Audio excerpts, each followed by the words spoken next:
Hello everyone and welcome back. Today we're going to shoot the 22 long rifle, the 32 auto, and the 380 into some blocks of clay to see what kind of punching power they have. Now we'll be shooting some of the more popular pocket pistols on the market today.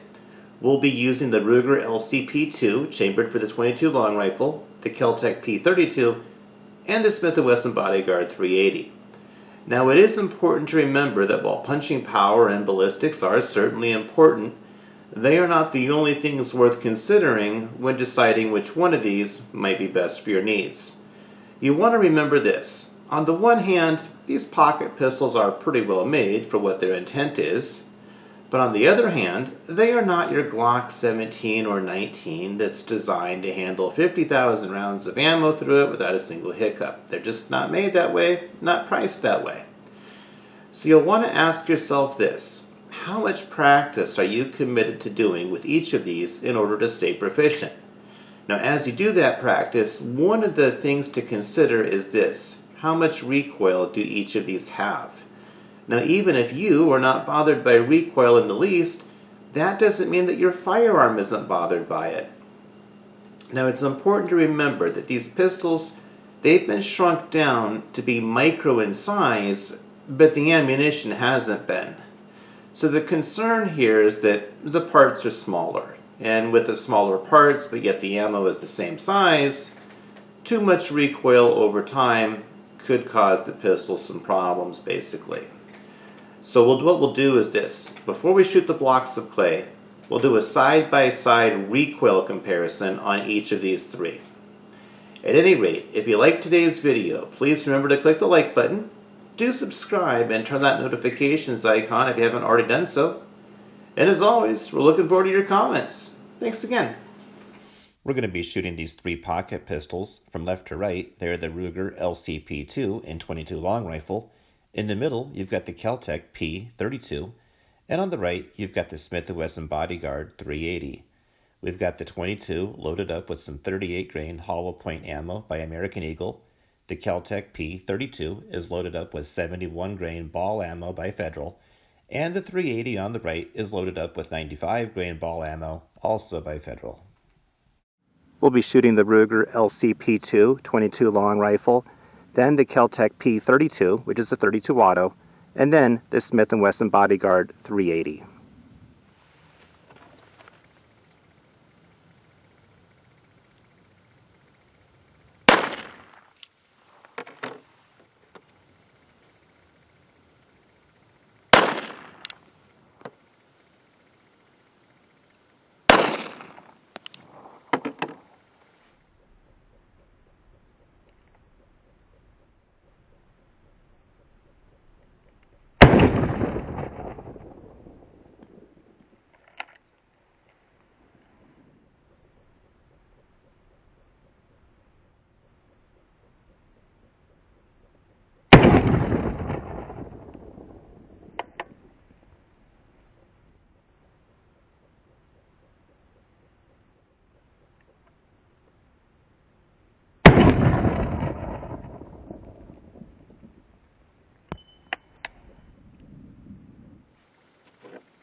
We'll be shooting at this 5-pound block of clay using a 22 long rifle, using the Winchester PowerPoint 42 Max. It is a 42 grain hollow point.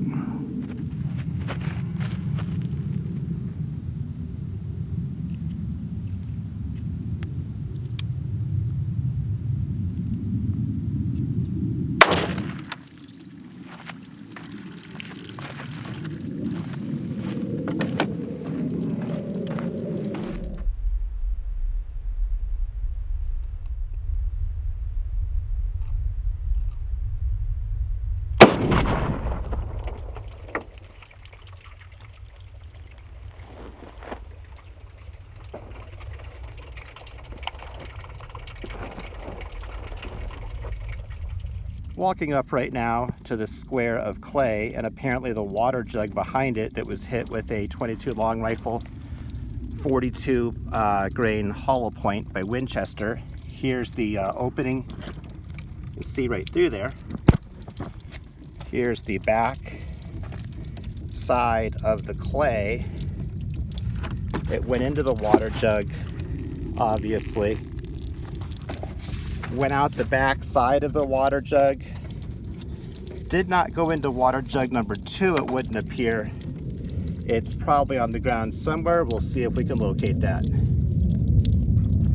We'll be shooting this 5-pound block of clay with a .32 auto using the Kel-Tek P32.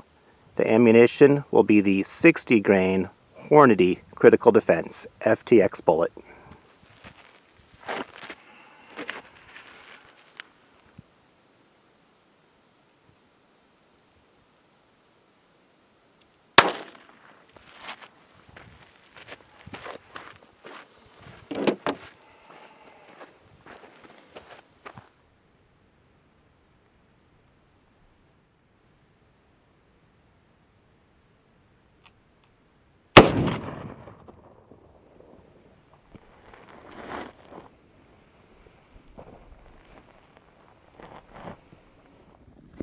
Walking up right now to the clay block, the 5-pound clay block that just got hit at a very close distance with the .32 auto. This is the 60 grain Hornady Critical Defense that hit it. If you look close, you can see the bullet is lodged in there at the back of that clay block, which is maybe about 5 inches in length. It tried to come out the back, but it just couldn't quite get there. So we'll see if we can uncover that. Looks like it just fell out of there. We'll see what we can do to find the rest of it for you here. I was able to find that recovered .32 auto. As you can see, here's how they start. Here's how they finish when they open up. Flip this over for you. And there you have it. And then here is the .32 hole on the right. This is the entrance hole. Compared to the 22 right here, it was actually sitting this way when it got hit. There's your 22 exit hole. Let's see if I can turn these upside down a little bit differently here. On your 22, and then your 32. Seems like that 22 did do a little more damage. We'll be shooting at this 5-pound block of clay using a .380, more specifically a Smith & Wesson Bodyguard .380. The ammunition will be the 90 grain Hornady Critical Defense.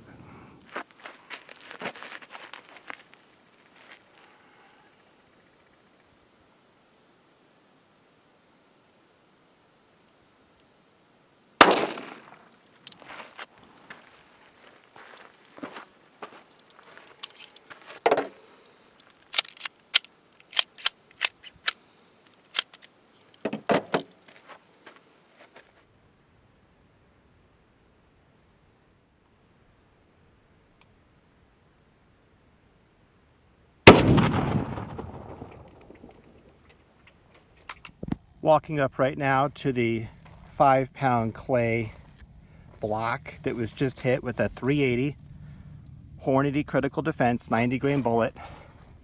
I mean, doesn't that just say it all? I'm not sure if I can really add anything to what you're seeing here. Clearly it went through the block of clay. I don't know, maybe 3 or 4 inches wide all the way through. And it went into the first water jug. It did not exit the first water jug. I'm sure the bullet is in there somewhere. Oh yeah, it's in there, and we'll pour that out in a moment for you. All right, I was able to recover that .380 auto, that Hornady Critical Defense. Here's how they start off. Here's how they finish when they open up. Let me flip this over for you, give you a little better view. That's how they finish right there. Fired through the Smith & Wesson Bodyguard .380. And here is the block of clay on the front side. and on the back side. Alright, so here's where we finished up today. You've got your 22 long rifle right here. There's how it starts, there's how it finishes. 32 auto, start to finish. 380, start to finish.